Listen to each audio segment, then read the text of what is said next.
What is up, YouTube, and welcome back to another Fridge Financials video. And in today's video, what we have here is more option level master here. We're now looking more at just level 3 options. So if you're excited for today's video, feel free to like the video, subscribe to the channel, and as always, turn those bell notifications for all future uploads. Now, what you'll see here is these are the level options we're looking at for Webull. Robinhood has similar ones, but they don't have level 1. They just have level 2 and 3. Why? I have no idea. But what we've done so far is we have covered level 1 in Webull, and we've covered a lot of level 2. The thing we didn't cover yet really was covered puts and protective puts in level 2. Maybe we'll do those videos later on. I'm not really quite sure. But today's video, the breakdown is on credit and debit spreads. So credit spreads, debit spreads, level 3 options in Webull. And if you're on Robinhood, same thing. It's called a call debit spread, call credit spread, put debit, and put credit. Again, we went over this before, what calls versus puts are. And believe it or not, this is actually a very good strategy to use because it does not require a lot of money. And that's good because you can start off small and then you can start building your positions up as we go here. So we've been talking about credit spreads and debit spreads in today's video here. Again, at the time of recording this video here, just posted a video recently about how I made over $1,000 here. It was an unbelievable day in the market for me. I'm super grateful for it. Thank you, Nike stock. I am not sponsored, but I appreciate you for it. So go back, feel free to watch that video as we know. Let's get right into it here. So we're gonna be looking at trading options here. Now, a lot of people, when people say, how do I start trading options? What's a way to start trading without being super risky? Because again, options can be very, very risky if you're not managing your trades correctly and you're not careful what you're doing. It could be a very risky strategy. So here's what we're looking at here. And I want to use some examples here that I have, so I open some up right now. Again, when you first start off investing in stocks and you want to look into the options game here, a good way that you could do it is selling options.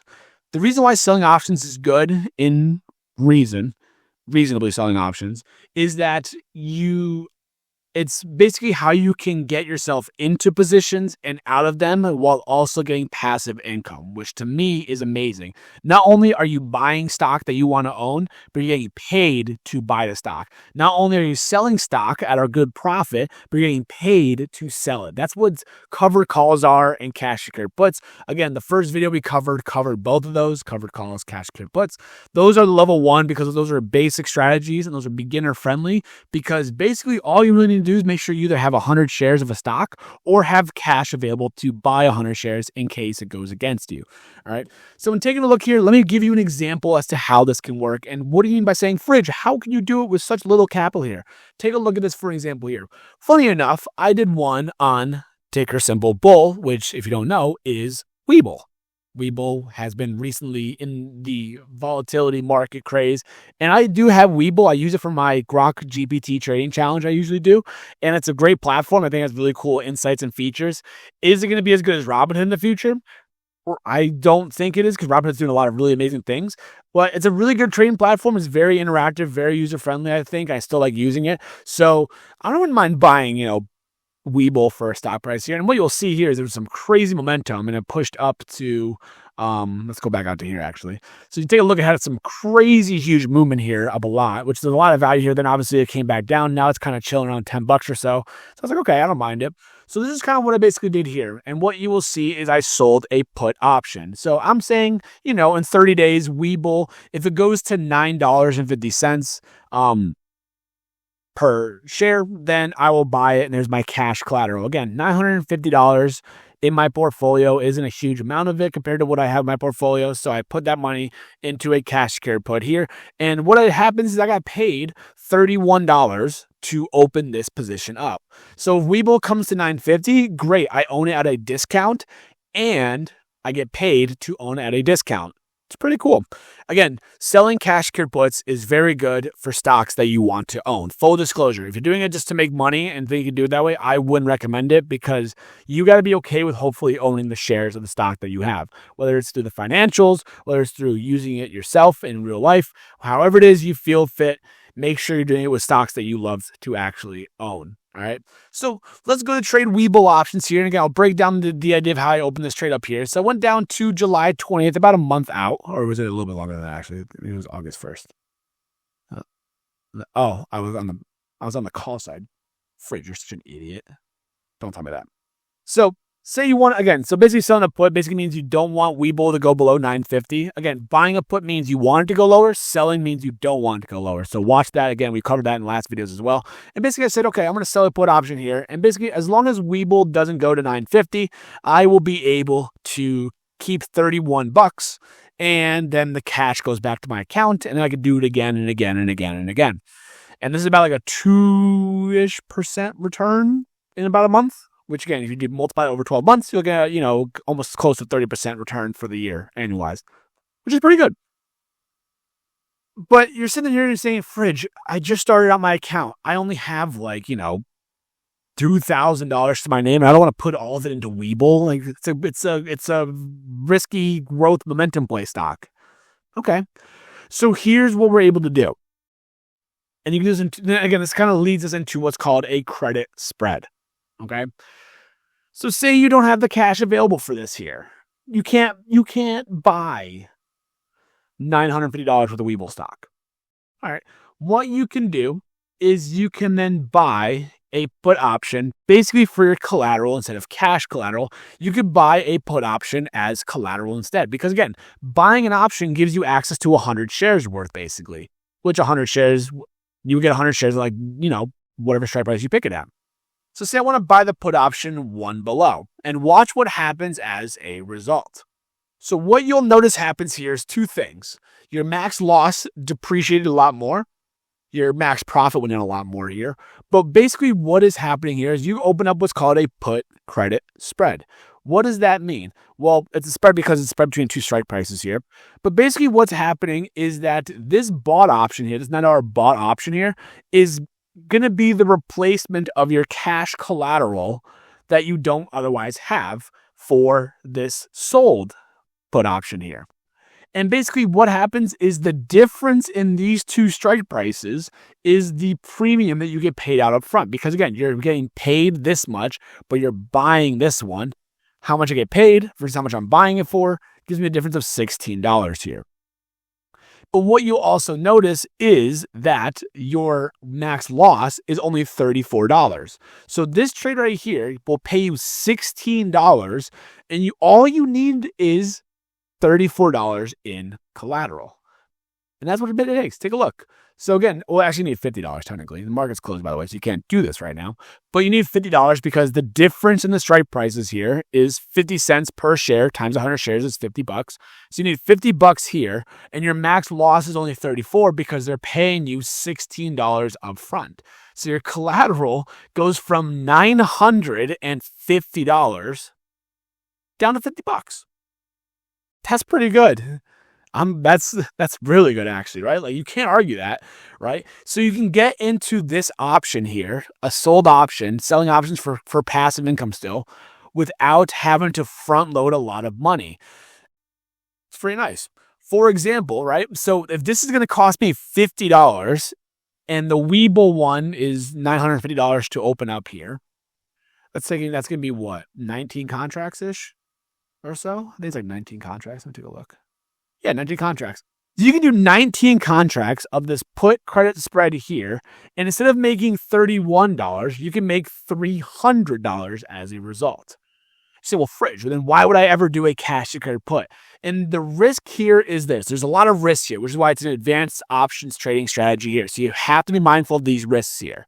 It's not free cash and guaranteed to happen. There's a lot of risk. And I'll break it down for you. One thing to know.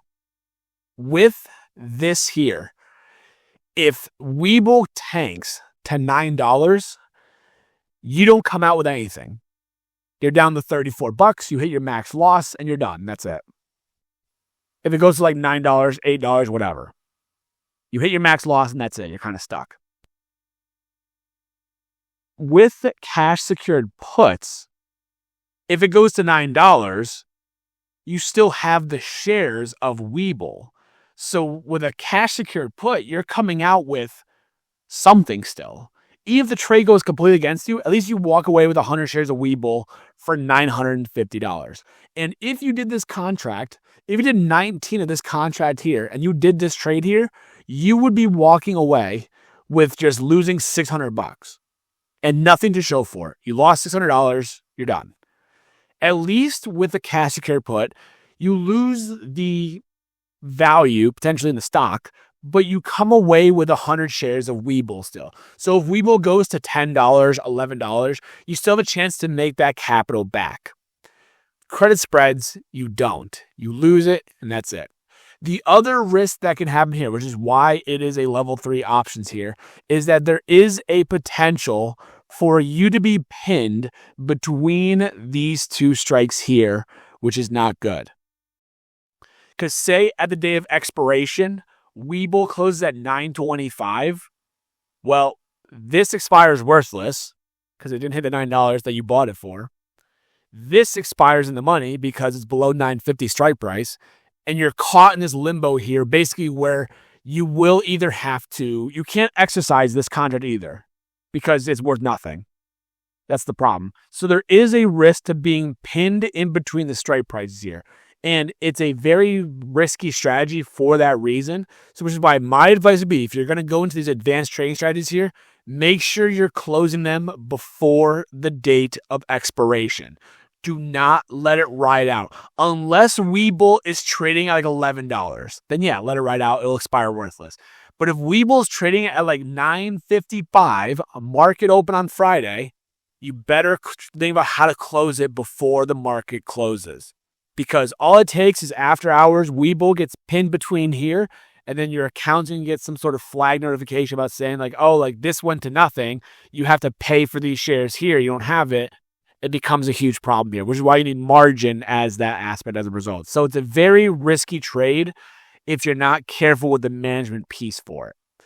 Something to keep in mind about, as we know. So that is a put credit spread. Now, just like you have a put credit spread, you also have what's called a call credit spread. But this is a good strategy if you don't own 100 shares of Webull, because basically this bought option right here is that collateral. So say you want to sell options, say you're bearish on Webull and you think it's going to go lower and you think it won't go higher, but you don't have the collateral, you don't have the shares to have this get exercised in case of it going up to $12, you could buy the higher strike price instead, and that's going to be used as your collateral instead. Very similar to the put side, but with the call side. Again, risk to keep in mind about getting pinned in between may not be a good idea. And also, again, you know, your profit and loss is a lot less as a result instead of just owning the shares of Webull. Because if I own 100 shares at $11, it goes to $12, I would make $100 here. Here, I'm only making $10. So you are obviously limiting your profit if you don't have the shares of Webull in the account. So those are called credit spreads. Now, they're called credit spreads because you are paid a credit up front. Makes sense. You're paying a credit here. Here is your credit. So you pay them $10 or whatever it is. So you're going to pay $10, you know, your collateral is $50 and max loss will be $40 because again, you had to pay them $50, you get $10 back, max loss will be $40. The other side to the credit spread, which believe it or not is very similar, so this next part will go pretty quick. Instead of it being a credit spread, we have what's called a debit spread. So instead of being the option seller with credit spreads and then using those bought options for their collateral instead, you could have a buying of an option and have collateral the opposite. It's basically the reverse of a credit spread is a debit spread. Take a look at what it means. Let's clear this out here. So say you're bullish on Webull. Say, you know, I think by the end of by January of next year, we will be at, you know, $12.50. You want to buy this option here. But we're saying, Fridge, I don't know if I only have $1,000 in my account. I don't have that much money to go off with. I know Webull might go, I think Webull's going to do very, very well. I think it's going to be a great market investment here. I don't have the money to buy shares though as much. I can't buy a lot of shares of it, but I still want to be able to make some money on the upside here. So your max loss here is $177 here, but your max profit is unlimited. The higher it goes, the more you make money. So again, if it goes up, say $50, you're up $150, you almost doubled your money here. But Fridge, I don't have $200 to my name right now. Okay. Well, what you could do is instead of, again, you could do a sold option one strike above. And what you'll notice happens is your max loss is a lot lower because, again, this one you paid for, this is selling, so this offsets this. It's called a debit spread because the bought option is worth more than the sold option. This just offsets how much you're paying. So this minus this gives me my max loss of $49, but the max profit also is limited to $201, as you'll see right here. It caps out at $201 here. So it's not an unlimited return, but still, you pay $50 for a max return of $200. That's not a bad trade. Not a bad trade at all. It's called a called debit spread. Again, basically using a sold option to offset the bought option, and then basically using that to be able to make money as a result. And what happens is that you max out at $15 strike price because, again, these shares right here are basically going to be used to fill this in case this sold option here gets exercised. Same thing. So things to keep in mind about with debit spreads here. So debit spread call debit spread does the same thing. You can do the same thing for a put spread if you're thinking, hey, Fridge, I think Webull is going to be just an awful stock. It's going to go down to 750. It's going to crash 40% or 30%, whatever it is. But I don't have $100 for it. I only have like $40 or $50, whatever it is. Or maybe like, 80 or whatever. Okay, I can't afford this one right now, but what I'm going to do is I'm going to sell the option below to offset how much I'm paying for it. And as a result, I'm paying only $75 and my max return is $175. So it's not too bad. A better example would probably be these two strikes here. So buy the put at 220 and then sell the one right below it. Offsets your 220, cuts it in half, and it still gives you a nice return of about 50% or about, you're basically doubling your money here as a potential gain, which is absolutely amazing here. So that's a put debit spread compared to a call debit spread that you'll see as a result. So that's basically the idea behind it here. So debit spreads, credit spreads are very, very useful because you can sell options, you could buy options, but you don't need a lot of money up front. For example, SPY is a really good one to think about if you want to think about diving into options here. So say I want to go to SPY and say I want to go to even a year from now, June 18th, about a year out. I'm thinking Fridge. I'm thinking that it's going to at least go to 615 and not hopefully have a bear market. Okay, cool. You want to buy the option here? Cool. It's going to cost you $5,000. Fridge, I don't have that kind of money. Yeah, dude, I get it. Me too. Your profit's unlimited, of course, as you'll see here. But again, it's going to have a lot more hefty upfront price right here. All right. But I don't have the cash for that. Okay, so I'm going to sell a call option above it, and this is going to offset my cost basis. And watch what happens. Boop. $300 loss, $170 profit. Still a very good return. 171 out of $500. You're looking at, close to 40% return in about a year, which is absolutely amazing. And you're just hoping that SPY goes up. Hey, can you go up to 620, please? Please go to 620. Go up 1% between now and next year. Please, for the love of God. As long as it closes above 620 by next June, you've made 30, 40% on your return, and you've put up a lot less capital up front.